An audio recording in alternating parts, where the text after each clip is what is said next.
legal environment, the big cases, and the energy. One day, a junior partner called her into his office. Maggie was well-built and confident.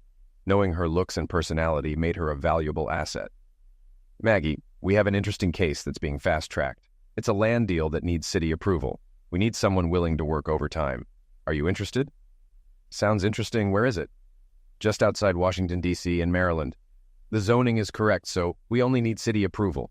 It'll take time, and I need your help." "Interested?" "Sounds like fun." She didn't quite understand how it happened. Late nights at the office led to dinner outings, first a deli, then a nice restaurant, then a club. Dancing was a fun escape. John was away Monday through Thursday, due home Friday. She knew the dance with Brett crossed the line. It excited her that he wanted her. Giving him a little push wouldn't hurt, right? "We can't do this, Brett. We're married, just not to each other." "Brett, no. Please, not here." John checked the weather. It was calm enough to reach Virginia Beach. He planned to refuel there, then head to Charleston, avoiding Oregon Bay. After a grocery run, he shut down the engines, pulled the ropes, and left the bay. He glanced back at his truck, feeling like he was leaving an old friend. He set the autopilot down the Chesapeake, tethering the boat to the guest dock, and pulled out his phone. 54 texts, 30 emails, and 5 more calls from Maggie. He had to deal with it. "John, where are you? You have to listen to me. This doesn't mean anything. You're talking about our marriage. No, it meant you lied, and our marriage is over. When did it start?" "John, please come home. We need to talk." "I'm not coming home. Where are you?" "Gone. You won't find me." "You left town? Where did you go?" "Away. You tore my heart out." John's voice broke. "Screw you. Don't call me. I'm dead to you. Goodbye." "John, please, don't go, please." "Bye, Maggie. Have a happy life." "Brett, let's go. John's gone, and Barb's not expecting me." Maggie was shocked, but followed Brett to his car. During the ride home, she checked her phone, feeling fear and anxiety. She doubted again, getting angry. Why was he always on the road or fishing? She decided she'd do it once and forget. John would never know. She went straight to the bedroom and woke up at 11 o'clock. "Brett, no, we can't do this again." "Come on, Maggie, you liked it." "Shut up, Brett. It won't happen again." "Maggie, now that I've had you, I don't know if I can work with you without more. This could affect your job." "Brett, what would it take to make this stop?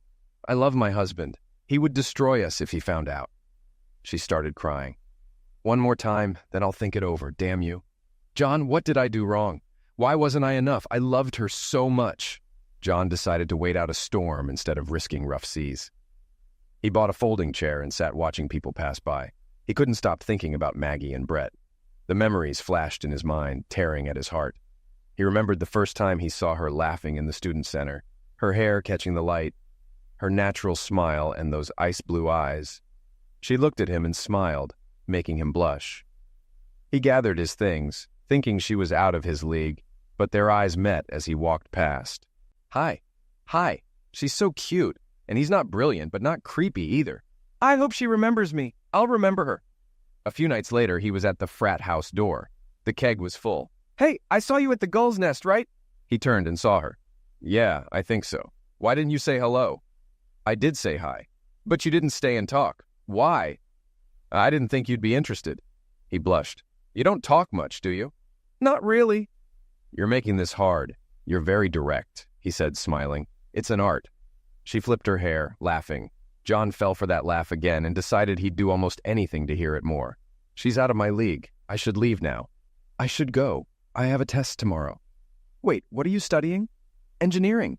I have a test on thermodynamics." "I don't know what that is. I like engineering because it has rules that can be creatively applied." "I'm not sure what you mean." She smiled expectantly. "Here's the point. If I look at you from across the room, you're at least a 9. If you're smiling, a 9.5. Laughing, a 10. I'm a 5, maybe a 6. She laughed. "Don't date someone more than 1 or 2 levels above you. The lower rung will suffer. I'm just that kind of person." "Come on, you don't believe that." "Absolutely. I worship you, convinced you don't walk on water to keep your shoes dry. I'm obsessed with school or projects. That's just who I am." He smiled, and she found it cute, almost boyish. "I'm also absent-minded and sloppy." "No, you're not. I just tolerate mess well." He smiled, blocking out the party noise. "You'd start smiling less and not laughing at all." Then some great guy would find you and you'd think you deserve better. Eventually, you'd hate me, and I'd leave heartbroken. We should skip to the end to avoid the pain." "You're crazy," she laughed. "In my mind, we had a relationship and we parted as friends. Have a good day. Have a happy life." He whispered in her ear, "Goodbye, my love," and walked away. She stood stunned, watching him disappear into the darkness. She tried to follow, but couldn't catch him. 2 days later, he was reading in the student center when she, a bubbly blonde, approached. "Hi, Mindy, this is my ex. We were happily married for a while until he lost confidence and left." "Hi, ex. Hi, Mindy." "He doesn't even know your name since you weren't married." "Well, we might as well have been." "What's your name?" "If I'm going to pine for a lost love, I should know your name." "John." "Maggie."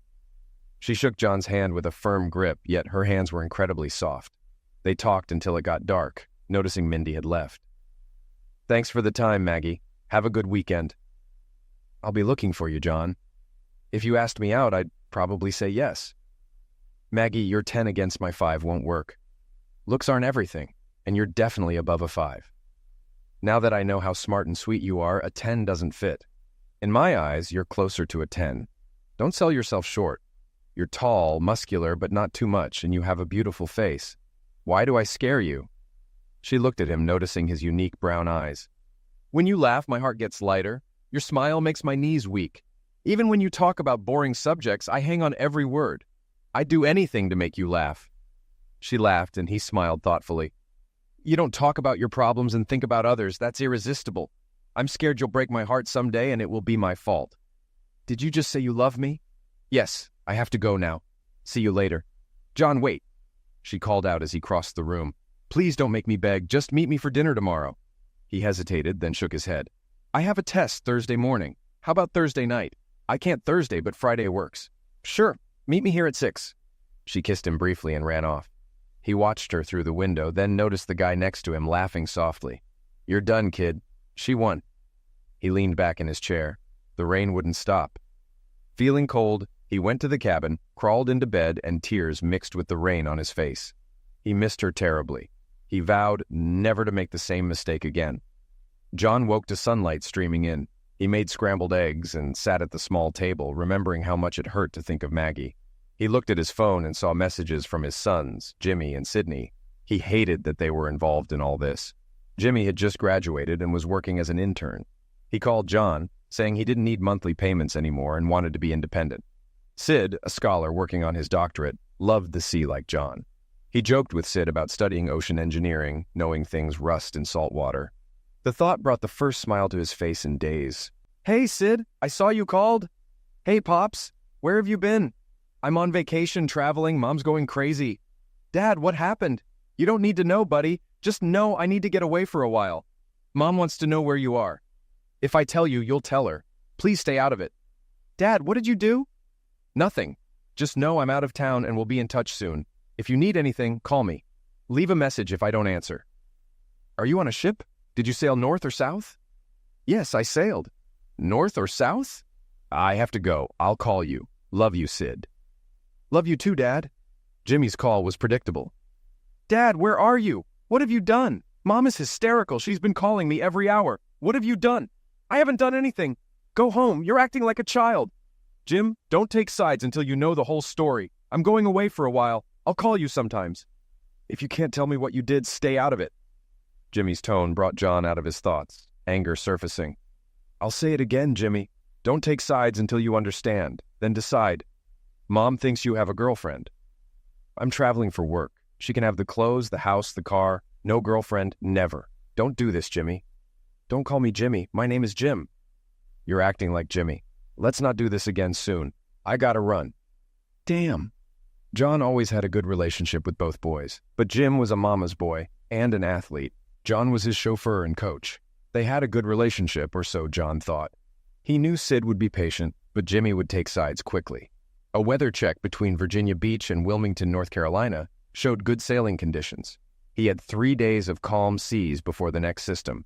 In 3 days, he should reach St. Augustine, then rest before heading to Palm Beach. It was going to be a long journey. He set fishing lines, followed the channel across the bay, and hit the open sea. South. Definitely south. On the open sea with autopilot on, memories spun in his head. She says you're the best thing in her life. Sitting on a low wall, Becky called, needing to talk. Becky, we had dinner twice, a movie, a picnic, and a barbecue. We kissed a couple of times, that's it. He met Becky at a barbecue, another perky blonde, Maggie's sorority sister. Maggie had given her his number. I know, but she says it was the best night of her life. She's good for you. Just make a move. Are you kidding? Are we in high school? She wants more than occasional Saturdays. Last question, why me? I see guys chasing her all the time. Why me? You're good-looking, funny, smart, and great at kissing. You should open a kissing booth. John laughed.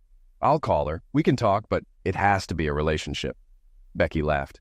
Please call her. She's moping because she hasn't heard from you. Does she know phones work both ways? She could have called me. Becky glared. I'll call her. John met Maggie at the sorority house door. She was waiting on the stairs as he approached. Hi, Maggie. Hi, Becky. How are you? Hi, John. She turned to Maggie, brushing her shoulder as if removing lint. Don't be late, dear. I'll be waiting upstairs. She laughed and ran up the stairs. John, can we talk? Sure. Here? No, too many eyes and ears. Let's walk. As they walked across the field and sat on a bench, Maggie began. John, do you like me? Do you find me beautiful? We covered that before. Of course I want you. Every guy wants you. What's the problem? A Porsche drove by, and a guy leaned out. Nice, baby. Let's go for a ride. John smiled, and Maggie gave the guy the finger. That's the problem, Maggie. Every guy wants you. I need exclusivity. I'm not competing for your heart. John, I'm not interested in anyone else. When I saw you at Bogart's last week, it didn't seem that way. Holding hands with that guy? He doesn't mean anything, just a date between friends. Why didn't you tell me? I need exclusivity. I can do that. What about when I have to travel for work? Will you wait for me? John, you're the only one I want. I'll break up with the other guys. They're just friends.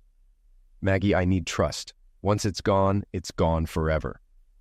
John, I promise I'll never lose your trust. So we're officially in a relationship? John blushed, which Maggie found sweet. Yes, John, thank you. They walked around campus for hours, ate lunch at the student center. When they crossed the road, Maggie twisted her ankle and would have fallen if John hadn't caught her. Crap, that hurts. John gently removed her tennis shoe. It's not swollen. Can you put weight on it? Let's get you to the ER. John carried her to the ER, and after a mild sprain diagnosis, they walked out. John carried her to his apartment, placing her on the bed. As he navigated the waves, he thought about Maggie, tears in his eyes. After refueling, he parked for the night, got a folding chair, and sat on the deck with a bottle of whiskey. John was too hungover to sail the next day, so he stayed on the yacht. His phone vibrated until it almost fell off the table. Finally, he answered. Hello? John? Where are you? Why don't you want to come home and talk? It's not my home anymore. I'm not coming back. John, please don't do this. Please, it's not. Don't say it didn't mean anything. It was just one time. I hate being a cliche. Just one question. Why? John, please. I love you. Can we forget about this? Maggie, remember when we started dating? You said you were breaking up with Tim, but it didn't look that way. This is worse. You broke my trust. Answer my question. Why? John, it was a mistake. That's the first true thing you've said. It ended our relationship, our marriage, and our happy home. Remember? John's anger grew along with the discomfort in his stomach. Haven't I always given you everything? A house, car, clothes, jewelry. I thought our life was good. You never complained, and now it wasn't enough? He heard sobs through the phone. It's not you, John, it's me. Screw you. Why, Maggie? Just tell me why. John, come home. Tell me where you are, and I'll come to you. Let's just talk. No, I need to know why. I don't know, John. It just happened. If we can't figure out why, how can we avoid it in the future? I'm done. Goodbye, Maggie. Please understand this is the end. No, John. He pressed the end button. Those early days of their relationship flashed back. He should have seen it coming. She'd promised to break up with others, but how many had there been? The memories played like a movie, her laughing with Tim, holding his hand. John stepped out of the shadows. Hi, Maggie. Her face told him everything. They'd promised exclusivity, but this wasn't it. John, this is Tim. Nice to meet you. Tim extended his hand, but John didn't reciprocate. Sure. It was good to see you, Maggie. John turned and walked away, wanting to punch something, but couldn't. John, wait. Sorry, I don't have time. Maggie was torn, planning to break up with Tim, but hadn't yet. Tim looked confused as John walked away. "Who was that?" Tim asked, uncertainty on his face. "That was John. I wanted to talk to you about him." "What do you mean? He's my boyfriend." "Then why are you here with me?" "I wanted to tell you face to face, maybe over dinner." "I don't blame him for being mad. Bye, Maggie." "Tim, wait." John went to the library but couldn't focus. He gave up and went home. "Hey, you're here. That girl you were talking about keeps calling every 20 minutes. The phone rang. "I don't want to talk." "What should I tell her?" "Tell her I'm not here and to stop bothering you." "What did she do? Run over your dog?" "Hello?" Ray answered. "No, he's not here. I don't know where he is. He's not here." Ray hung up and smiled at John. "Let's go get a drink. I'll buy the first 3 rounds. Ray pulled John into bed late at night after listening to him talk about Maggie. Once John got drunk enough, he started sharing everything about how he met her, their dates, and his feelings. Ray was relieved when John finally calmed down. A good drinking session couldn't cure everything, but it helped. John left campus after his exam and spent the week at home with his parents. His dad had gotten him into yachting with their 32-foot Nicholson yacht. John loved the sea, the wildlife, and cruising after dark with dolphins chasing the boat. He loved the night sky near the shore, where stars were so bright. He regretted not sharing this with Maggie. Maggie was waiting for him when they docked. "How did you find me? I didn't want you to." "I looked for you. When Ray said you were gone, I saw an envelope addressed to you. I went to your house and spent the day with your mom. I told her what happened. She said you'd be back today. I was afraid I missed you. She warned me not to expect a warm welcome. Said you don't open up often, but knew something was wrong. It's not like you to drop out of school." She was right. "I don't want you here." "Why not, John? I told you I was ending things. I said it would take time." "Did you sleep with him?" "Why are you asking that?" "No, I didn't sleep with him. Not this time. You know I'm not a maid. We agreed to be exclusive, and I've kept that promise. Tim didn't get that. He left me in the restroom. I never saw him again." "John, he's gone. You're all I need, please." He was about to leave.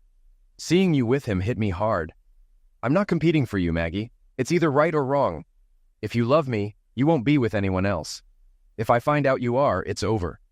I came here to show I'm serious about us being exclusive. It meant nothing. I understand how it looked, and I'm sorry. It won't happen again. Can we go back to how things were? Please don't leave. Maggie, if you were honest, I could maybe get over it. But finding out like that made it seem like you were hiding something. I won't put up with that." He shook his head, thinking if life would be better with or without her. Things had been cold between them, but Maggie kept trying, and eventually John warmed up again. Their relationship began to grow. John sipped the warm water. "Why didn't I get the hint? Has she been seeing others all this time? Was our marriage a farce?" He got up, prepared to head out to sea again, buying provisions. That night, he struggled to sleep with questions running through his mind. The next morning, he set off for Georgia, then Florida, and finally Nassau.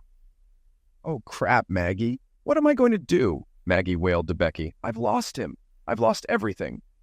"Maggie, why did you do this? What were you thinking? You gave up a 30-year relationship for an idiot. How will you explain that to the boys?" "I'm not going to explain it. How can I—" Another bout of tears. She cradled her face, tears streaming down. "Have you talked to them?" "Not really. Since I told them he left, I keep calling to see if he's contacted them. He's only called Jimmy once, and Sid hasn't said anything." "So, to them, John just left you for no reason? Do you think they won't wonder if John did something wrong? Are you willing to let them think that and do nothing? You don't deserve him. You know that, right? I was good. I just stumbled. You make it sound like you slipped on a banana peel. You slept with him in John's bed. What were you thinking? Do you think John will ever forget that?" Maggie looked at her, understanding dawning. "If you'd had fun with him in the car and went home alone, maybe. But you brought him to John's bed and he found you. How can you explain that? You broke the nicest guy I've ever met. He was a coach, gave everything to you. Do you know how many women threw themselves at him? He was always polite but firm. No meant no. And you threw that away. I have to do something, Becky. I have to show him I love him. You can try, but I'm not counting on you. If you can get him to talk, if you can beg, crawl, and be the best wife ever, it might liquidate him. And you have to deal with the boys. If they blame him, it's all over. Do you get that? I've messed up everything. He has to talk to me. He has to. John was sitting on the cockpit floor, a pump in his hand, wearing uniform shorts and a tattered t-shirt.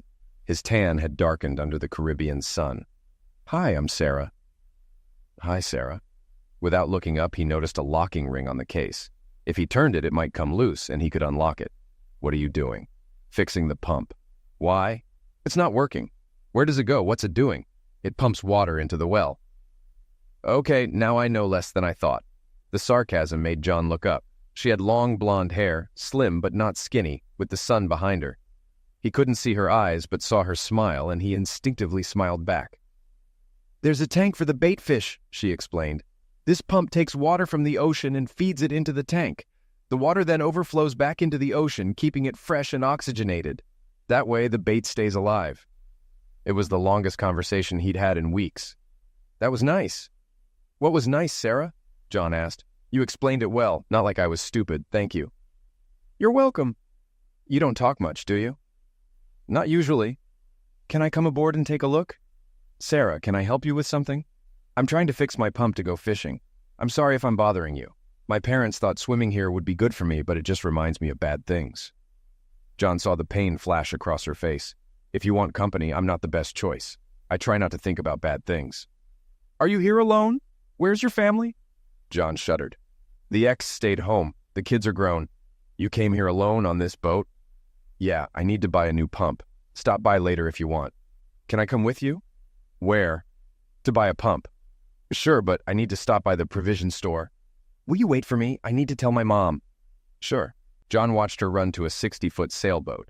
She looked like she was in her early 20s. A man peered out of the cabin, and John waved timidly.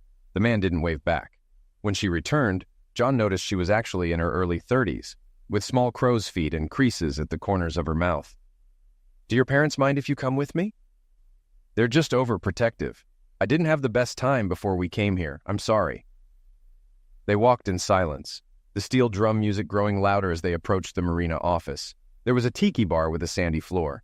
John asked, "Would you like a drink?" "That would be nice. Are you sure you don't mind?" "No, I haven't talked to anyone in weeks." "What do you need right now?" "A glass of white wine."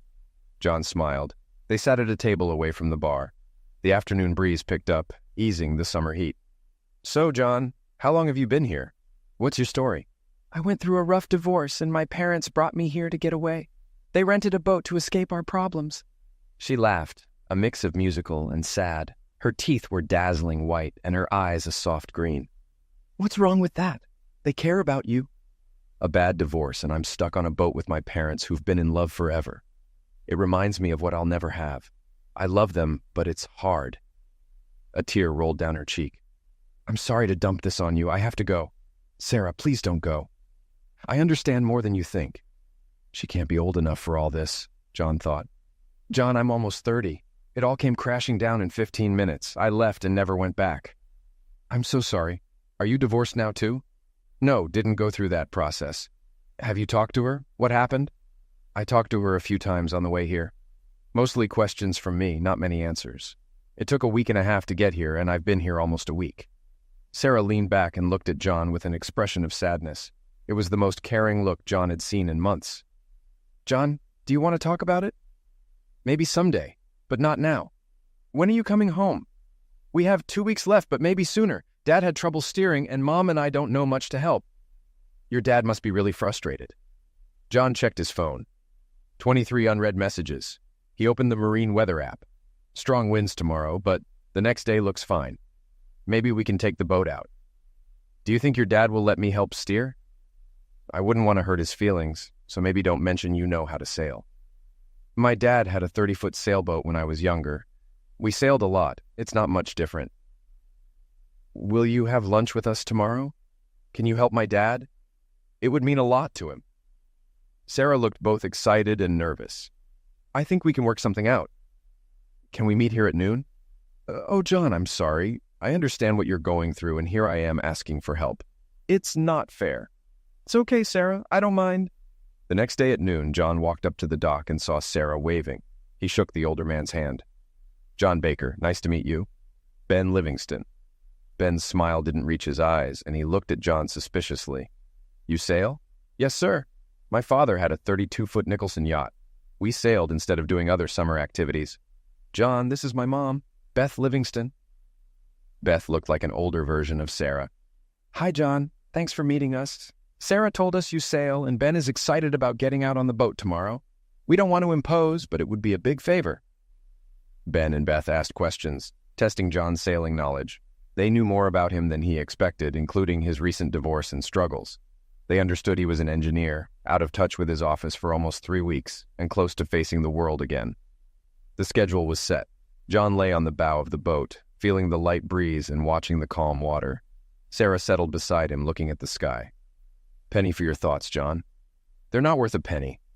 I'll probably have to pay you. You've made my dad happier than I could have imagined. He's better off than he thinks. I just gave him confidence. What will you do now? I think my break is ending. I need to contact the office, sort things out with my kids, and start dividing things with her. Stand by, shouted Ben from the helm. He's in his glory, said Sarah as John rose with a rare smile. It's good to see. Look at how your mom is watching him. A cloud passed over John's face. I thought I had everything figured out, sorry. John adjusted the sails, ensuring they caught the wind and the mainsail didn't flutter. He noticed they were heading towards the harbor, realizing the day of relaxed sailing was ending. He settled back on the sailbags. I'm not looking forward to it. I understand. I went through this a year ago, John. Whatever happens, I'd like to stay in touch. Sarah's heart pounded, but John heard it. I know it's not the right time, but you've reminded me there are decent people around. She blushed, glancing at him and quickly looking away. Decent men, Sarah. If only we'd met at another time. Later, after lowering the sails, John docked the yacht and secured the ropes. He turned off the diesel engine. That was fun, Ben. Thanks for a great day. It brought back good memories. Thank you, son. Would you mind another day this week? Ben smiled hopefully, his silver hair ruffling in the wind. He looked genuinely happy. I'd love to, but I'll need to adjust my schedule. Can I call you back? Sure, just let us know. I know Sarah will love it. I'll love it too, sir. Are you all set, or do you need help washing the boat? I think the women are already on it, but thanks. Ben smiled and gestured for Sarah and Beth to wash the deck. I'll be off then. Have a nice evening. John slid off the side onto the dock, smiling. I'm going. I feel like a British captain in Wubby 2. He laughed at himself as he walked back to Down Deep. Crawling onto the boat reminded him of his loneliness, making him feel even more alone than before. Maybe he was starting to feel again. Anger surged in him, and he picked up his phone and turned it on for the first time in a while. Ignoring voicemails and texts, he dialed Bob's number. Holy crap, you're alive. John, where are you? I'm in Nassau. No crap? How are you, buddy? You okay? I'm still pretty pissed off, Bob. I know. I have a job to do while I'm here licking my wounds. Yeah. John, we've got a problem with Alexander's account. Their valve and elbow keep failing. Can you design a fix? Can we move the valve or eliminate the elbow? Do you have time to figure it out? Email me the plans and I'll take a look. I'll send you something by the end of tomorrow. If you do that, I won't feel so bad about your direct deposit tomorrow. Hold my direct deposit for a day or two. I need to divide things up, square up my investments. She calls every day asking if I've heard from you. Can I tell her we've been talking? As long as you don't say where I am, you can tell her we talked. Tell her I won't speak to her until she tells me the reason. I've told her that, but it wouldn't hurt for her to hear it again. How do I get in touch with you? I've called your cell many times, but I keep getting voicemail. I haven't turned it on. I'll call you every day at 3 o'clock unless I'm fishing. If I'm out, I'll call you when I get back. John and Bob talked for over an hour about various projects, equipment startup, maintenance, and personnel issues. The normal conversation struck John after he hung up. Dad, where are you? This isn't funny. Mom is furious, calling me every day. Jim calls too. What happened? Asked Sid. Sid, I don't want to go into details. It was bad, and I don't see us recovering. Mom said the cops are looking for you. What did you do? I slapped someone. Hard a few times, but not hard enough. That doesn't sound good. Dad, when are you coming home? I'm not sure. I'll visit briefly. I need to get things in order first. Where is that, Dad? Not in the village. I'll tell you once things are settled with your mom and you can visit. Jimmy's furious. He said your last conversation didn't go well. He wants to know what you did to Mom. She won't tell us. Just cries a lot. He'll get over it, and so will she. Come on, Dad. Just tell me what's going on. Please. Just know that I'm fine and I'll be back soon. I'll let you know when I get there. Maybe we can have dinner. Kristen will be happy to see you too, Dad. Tell her I said hi, and I'll call her in a week or two. John ended the call, pulled out a chair, and uncorked a new bottle of whiskey. John woke up to Sarah tugging on his arm. Come on, John, you need to go to bed. You shouldn't be here. Not right now. I'm not a good person. Bullcrap. Get up, go to bed, and we'll talk in the morning. You know you're beautiful, right? In your condition, everyone is beautiful. Not everyone. Sarah smiled as John stumbled down the steps to the cabin. She laid him on the bed, pulled the covers over him, and kissed his forehead as he began to snore. We'll talk in the morning, John. She watched him for a few minutes before quietly leaving the boat. John woke up trying to count his recent hangovers. For some reason, it seemed important. John, get up. I've got eggs and bacon for you. John stumbled to the stairs and Sarah laughed. You did better last night. Yeah, about last night. Was I an idiot? If so, I'm sorry. You told me I was beautiful and that you loved me. If you meant it, fine. If it was bullcrap, then yeah, you're an idiot. Oh, crap. I'm sorry. I mean, yeah, you're beautiful, but John, I'm kidding. Relax, but I'm going to make you talk to me this morning. Can you dim the sun? It's awfully bright. John covered his face with his hands. It's good for you, vitamin D and all that. So, John, what's wrong? You really want to know my full and crafty story? Pardon the language. Yeah, I want to know what's eating you up inside, John. Keeping it all inside isn't healthy. You know, I caught her cheating with her boss. You say caught, but what do you mean? Heard her talking? Saw her somewhere? No, I walked in on them. It's a sight I can't forget. Oh, crap. What did you do? I punched him 3 times as hard as I could, looked at her, and left. And have you talked to her since? A couple of times on the way here. I told her I wouldn't talk to her again until she told me why. She didn't answer, so I haven't spoken to her since. You look like you're in pain. Can't you stop thinking about it? You drink yourself into oblivion every night. I loved her, Sarah. Loved her with all my soul. I cherished her. Your use of the past tense seems final. No chance of reconciliation? None. The luster is gone. We had an issue early on and I dealt with it. But this, I'll always remember that look. It makes me doubt myself. Am I not good enough? Bad in bed? Is he better? Sarah laughed. John, men worry about size more than women. For most women, it's emotional. The mind is the biggest erogenous zone. Then I must be lacking in skill. He was a little bald prick. I know I'm not handsome, but he wasn't much better. Don't underestimate yourself, John. She told me that once. Didn't help much. I should have known it would happen. Knew what? How did you know? I had a rule in college, never date someone more than 2 levels above you. The one below always suffers. Here, I was the bottom feeder. John, if she's that high above you, she must be stunning. But don't forget, she's a cheater. Are you sure it's over? Absolutely. I couldn't be more sure. I don't know what to say. I can't say anything. John, you don't want to hear that everything will heal, that there are more fish in the sea or any other cliché. It hurts, and only time can heal it. I'm sorry. Thanks, Sarah. A tear rolled down his cheek, and Sarah felt the urge to comfort him. John, when you get back on your feet, would you find me? I wouldn't mind being your friend. I know now isn't the time, but later. Sarah, I have to go back to my rule. You're out of my league. Besides, I'm going home next week and you'll be gone. It's okay, John. I'll see you again. I'm just asking for friendship. I'd like to think we'll see each other again, Sarah. I'd like that very much. On the flight from Miami to BWI, John was deep in thought. As the plane lifted off, he saw down deep in Sarah's boat, feeling sudden melancholy. Memories of sailing with a loving family flashed through his mind, replaced by anger towards Maggie. When he stepped off the plane, Maggie was waiting. She looked thinner, with bags under her eyes, but still beautiful. What are you doing here? Bob told me when you were coming. Please don't be mad at him. John, I'm so sorry. Please let me explain. I'm not interested until you explain why. Can you answer that? I can try, please. Yes or no, Maggie? I don't know, John. I ask myself why and how I could do this. John, please, I love you. Only you.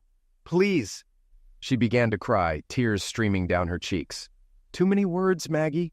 I've been traveling all day. I'm tired. I just want to check into a hotel. I'll call you before I leave, but you have to understand. Please, John, forgive me. Please. Can't we forget this?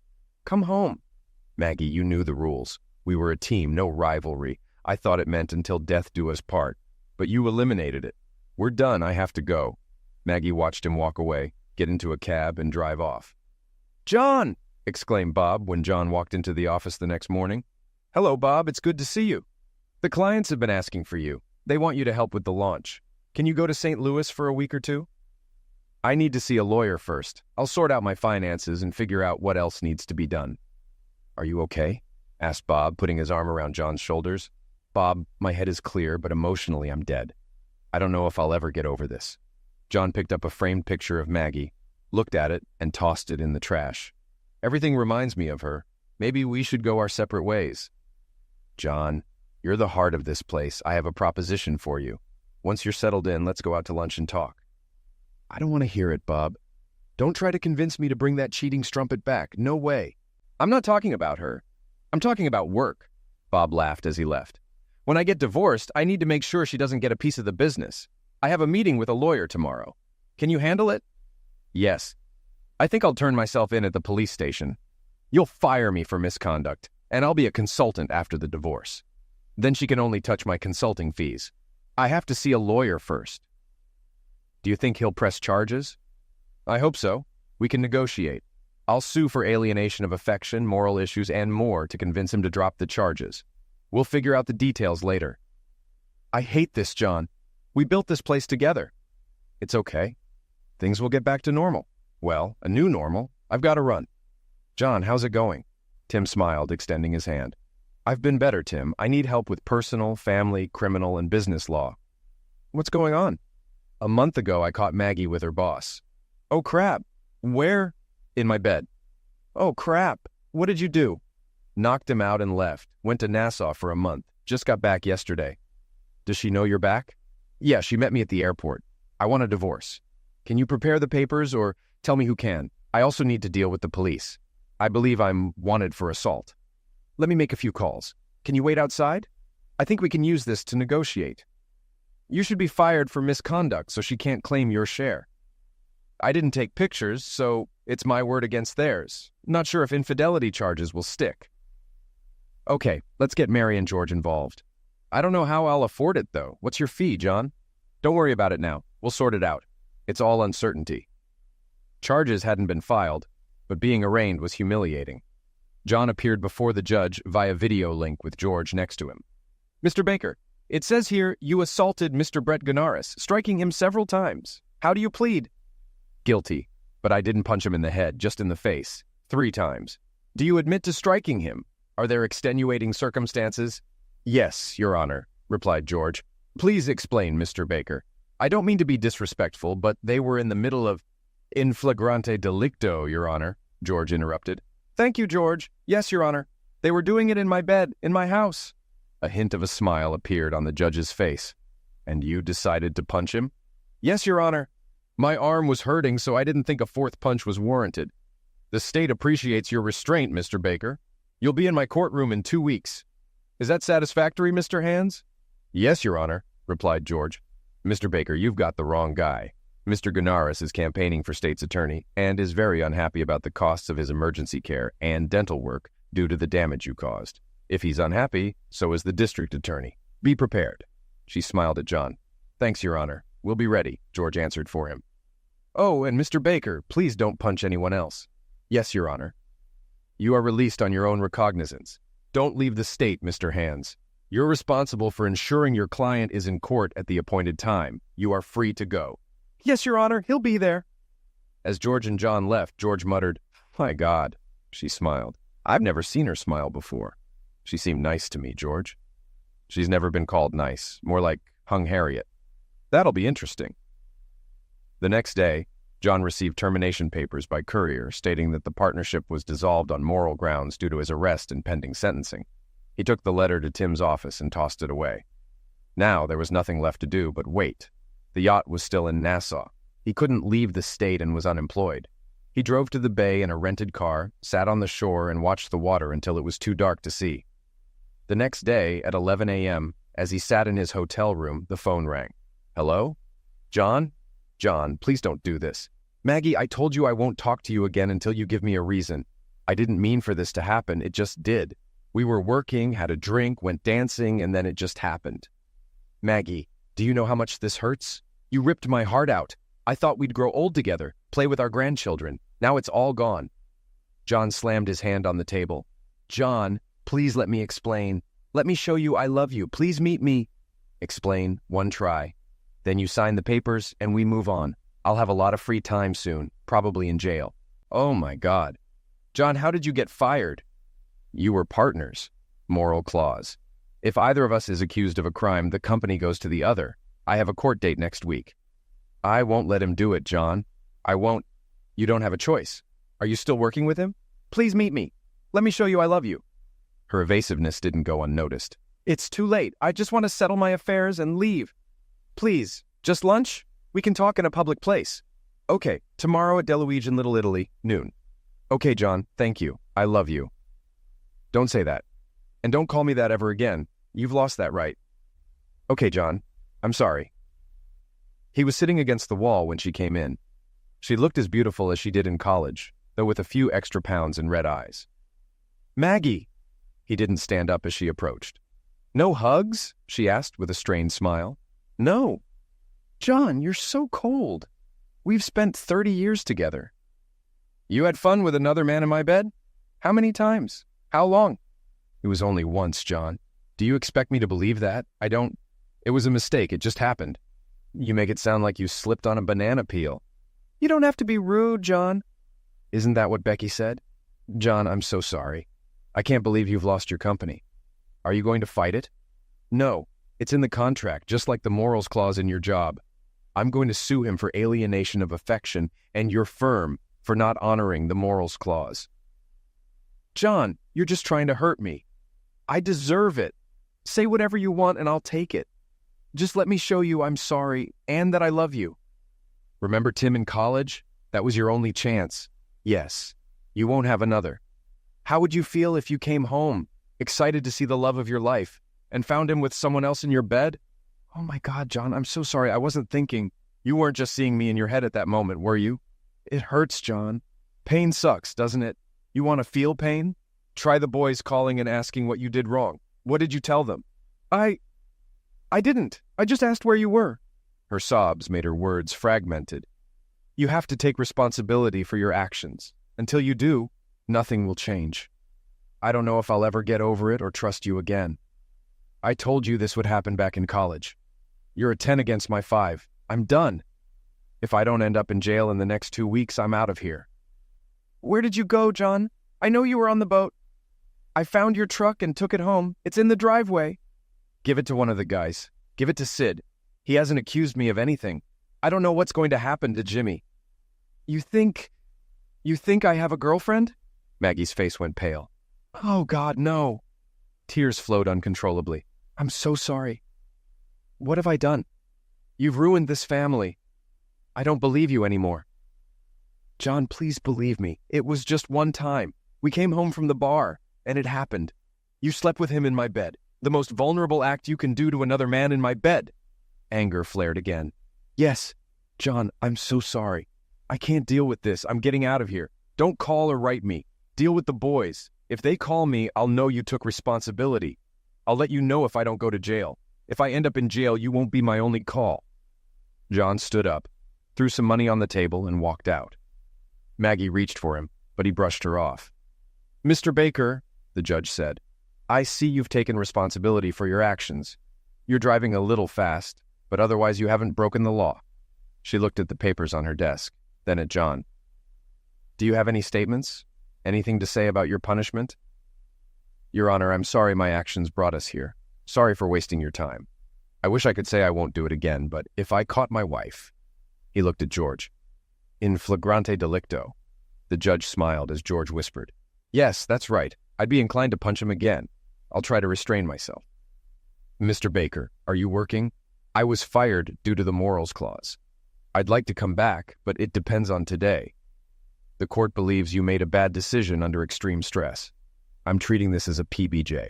Do you know what that means? No, Your Honor. It means I'm not declaring you guilty or innocent. I'm giving you probation until sentencing. This stays on your record for 5 years. If you commit another crime in the next 5 years, you'll serve time for that crime and this one. Double or nothing punishment. Can you behave yourself? Yes, Your Honor. It will help me restrain myself. Your attorney will have papers for you to sign. You're free to go. Thanks, Your Honor. John turned to leave, glanced back at the judge who smiled at him, and left the room. The lawyers, John and Bob, sat at the table. I can't believe it, John. I've never seen her so easy on anyone before. PBJ for assault is rare. How will this affect our plan? How do we protect the business from Maggie? John, just go back to work. If you don't, we may not have a business left to protect, said Bob. I'll keep working for the business. Tim, what if I go back as an employee, not as a partner? When this is over, Bob can promote me back to partner. That could work. Let me review the partnership agreements, see what provisions apply under PBJ. You're not convicted, but we need to follow the book. Has she signed the papers? No, not yet. Bob, I'm going back to Nassau. I'll work remotely and figure out how to get her to sign. I might head to St. Louis next week. Are you sure, John, that you don't have a way back? No, I'm done. I just want to move on with my life.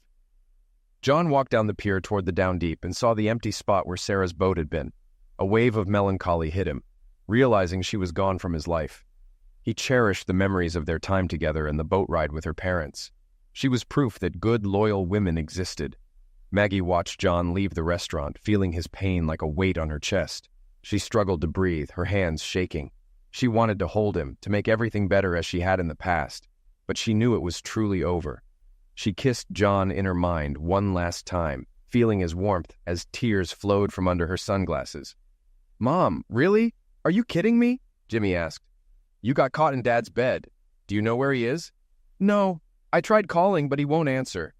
I think Sid knows, but won't tell me. Mom, I'm so mad at you. I can't believe you did this. I still love you, Mom, but I don't understand how you could do that to Dad. I have to call him.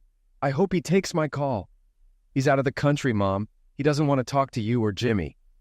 Sid answered the next call. Sid, please make him talk to me. Give me another chance.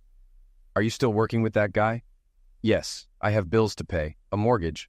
Find another job, Mom. Unless this guy means nothing to you, you're ready to leave the family. If not, the family will leave you. Sid, why are you being so rude? I'm not the one who screwed up, Mom. You did. Oh my God, I really screwed up, didn't I? Maggie hung up and sat at the kitchen table, her head in her hands, until dark. She moved to the bedroom and lay on the bed, unable to understand why everyone was so angry. It was just one slip-up, she thought. Tears flowed as she hummed the tune of a cheater's song, stuck in her head. The storm crossing the Atlantic was the fifth named storm of the season, expected to reach hurricane strength by the time it hit the Virgin Islands. It would impact Puerto Rico, the Dominican Republic, and possibly the Carolinas later in the week. Residents in the path were advised to prepare for winds up to 140 miles per hour and storm surges of 4 to 7 feet. John had 2 days to prepare for the storm. He planned to tie up the Down Deep and noticed many boats had already left for storage in the U.S. He began tying down the remaining boats, ensuring the ropes were secure but loose enough to withstand the storm. Marina workers joined him. Hey, what's up? One asked. Trying to secure the boats before the storm. I need more and longer ropes, and a dinghy would help. Why a dinghy? I want to stretch the rope across to keep the boats off the dock and run a fishing line to stabilize them. I'll get more rope. What's your name? John? Yours? Jose. I think that's Spanish for John, right? He smiled, and John smiled back. Yeah, I think you're right. They shook hands, and Jose brought 5 more men with him and a wheelbarrow full of ropes. They spent the day and a half tying the boats. The sky was clear and the sound of waves echoed from the shore. John, where will you stay during the storm? Jose asked. I'm hoping for a room at a nearby resort. You'll stay with me and my family. It's safe. We've been through many hurricanes without injury. It's not big or fancy, but it's fine. Thank you, Jose, but I don't want to inconvenience your family. Jose smiled his crooked smile. You won't bother us. You'll stay with us. He nodded, and it was settled. Let's get the house ready. John entered Jose's house, a simple cinder block structure with a tin roof. They had driven uphill, which John found comforting. The inside was dark but tidy. The main room was separated by a bead curtain. John heard an angry woman's voice from behind the curtain. Jose rolled his eyes and walked through, leaving John standing there. After a loud conversation that eventually quieted, Jose returned with a beautiful Hispanic woman in her 30s. She had long dark hair and a curvy figure. She extended her hand, and John shook it, noticing her soft but calloused fingers. "You're Jose's new friend?" she asked in broken English with a strong Spanish accent. "Yes, ma'am. I'm here to help. Are you staying for the storm?" "Yes, if you don't mind." "Okay. Thanks, ma'am. You work?" "I cook." John followed Jose outside. They secured the windows with pieces of corrugated tin, and neighbors joined in to help. They moved from house to house as the sky darkened and storm clouds gathered. John was too busy to call his boys or worry about the down deep. He focused on giving the boats the best chance to survive the storm. Back at Jose's house, they settled into canvas chairs on the porch. The woman brought 2 cold beers, handed one to Jose and the other to John, then silently went back inside. "Is she your wife, Jose?" John asked. Jose laughed loudly. "No, John, my wife is dead. This is Hermosa, my sister-in-law. She is beautiful, isn't she?" "Yes, she is." Other men joined them on the porch, accepting beers from Hermosa, who smiled for the first time in John's presence. It was a beautiful smile. John listened to their conversation, understanding only a few phrases. He watched the sky darken and felt the wind pick up, realizing the storm was approaching. He thought of Down Deep and felt he had done all he could to protect it and the community. As the rain began, the men thanked John and left. One man hesitated, then shook John's hand, saying, "Thank you, John, for helping us today. You're a friend, aren't you?" "Yes, we are friends. You're welcome, sir," John replied. The storm hit, not as strong as predicted, but still powerful. The power went out as John slept on the couch. Hermosa came out from behind the curtain, pointed to the couch, and John got up to join her. He put his arm around her as she snuggled in. They sat like that for hours, her breathing even as she fell asleep. John eventually dozed off too. He woke to find her looking at him with a mix of emotions. She was breathtakingly beautiful. Jose emerged, saw them, shrugged, and asked, "¿Qué pasa aquí?" Hermosa launched into a rapid explanation. "She said you helped her through the storm. She was scared, and you held her. She also said you were a perfect gentleman. But I'm not sure if she's happy about that or angry. Women, you can't understand them, can you?" "No, I can't," John replied. "Jose, are you ready to go to the wharf? I need to check on the Down Deep." Hermosa left to make breakfast. "Are you hungry, John? We'll sit on the porch, okay?" John and Jose took their chairs to the porch and watched the neighborhood come to life. Fallen branches were dragged to the curb and yards were cleaned up. Hermosa brought them plates of scrambled eggs with spicy salsa and spiced beef. It was the most delicious meal John had ever eaten. John and Jose pulled fallen palm branches out of Jose's old Toyota pickup and prepared to leave. John shook Hermosa's hand, but she pulled him into a hug and said, "Thank you," in a strong Spanish accent. John bowed his head, got into the truck, and pressed himself against her. The trip to the marina was quick, with Jose swerving to avoid debris. At the marina, they found one boat flooded and another damaged, but the Down Deep was intact. Jose's crew arrived and got to work. Jose thanked John for his help, relieved they had weathered the storm better than expected. "Jose, what about the sunken boat? Are you helping?" John asked. "Of course. Let's see what we can do." They found the needed equipment in the shed. John helped secure the airbags and ran the straps under the sunken boat. The ancient compressor worked, and the boat began to rise. They pumped out the water, and by nightfall, the marina was in good shape. "Thank you, John," Jose said, pulling him into a hug. "Are you coming with me?" John asked. "Thank you, Jose, but I'll stay on the Down Deep. Please thank Hermosa for everything." John started the generator on the Down Deep and charged his phone. He had several messages from Sid, 2 from Jimmy, and 1 from Maggie. There was also a message from an unfamiliar number. "John, I heard about the storm and wanted to make sure you and the Down Deep were okay. I'd love to hear back from you. Sarah." After assuring Sid he was okay, he called Jimmy. "Jim, hi, I saw you called." "Yes, Dad. Sid was really worried about you. I'm sorry, Dad. Mom told me what happened. I'm sorry I blamed you." "It's okay, Jim. I told you not to take sides until you knew the whole story." "I know, Dad. Can you forgive her for the sake of the family?" "Jim, I can't. She destroyed my trust. I can't go through that again." Maggie sat with Becky, worried. "Oh my God, Becky, he's out there in the boat. I hope he's all right." "Maggie, he knows what to do. If anyone can get through this, it's John." "What are you going to do?" There was a knock at the door. Maggie answered it. "Are you Margaret Baker?" "Yes." "May I see some ID?" "Oh my God. Am I being served? Becky, he's really divorcing me." "You've been served." Maggie took the envelope, sank onto the couch, and whispered, No, no, no, I'm so sorry. It was just one time. It didn't mean anything. Maggie, it meant something to John. 2 days after the storm, John was on the deck fixing the pump. What are you doing? Asked Sarah, standing there in a pink and white striped shirt. Sarah, what are you doing here? He walked to the side of the boat. I heard about the storm. I wrote you but didn't get a reply. May I come aboard? Let me get a chair. Where are you staying? I'm glad to see you. I don't know where to stay yet. The hotels aren't all open. I came straight from the airport. I'm sorry, John. That was stupid. What do you mean, stupid? I thought I'd never see you again. I couldn't bear the thought of you needing help. I'm sorry, John. I shouldn't have come. Sarah, the time we spent together was special. You're an amazing woman. Let's figure something out. Jose will help us. It's okay, John. A tear rolled down her cheek. I'm going back to the airport. Let's talk to Jose first. Hold on. John leaned over, kissed the top of her head, and went to find Jose. The next week, John and Sarah fished, sailed, relaxed on the beach, and spent time getting to know each other. When John left for St. Louis, they flew to the mainland together. Over the following months, they talked on the phone often. John rented a house on the island and set up an office. He arranged with Bob to return to the office for a few days each month, travel directly to clients from Nassau, and do his design work online. Bob promoted John to shareholder, and they opened an office with 5 engineers and support staff, working on island projects.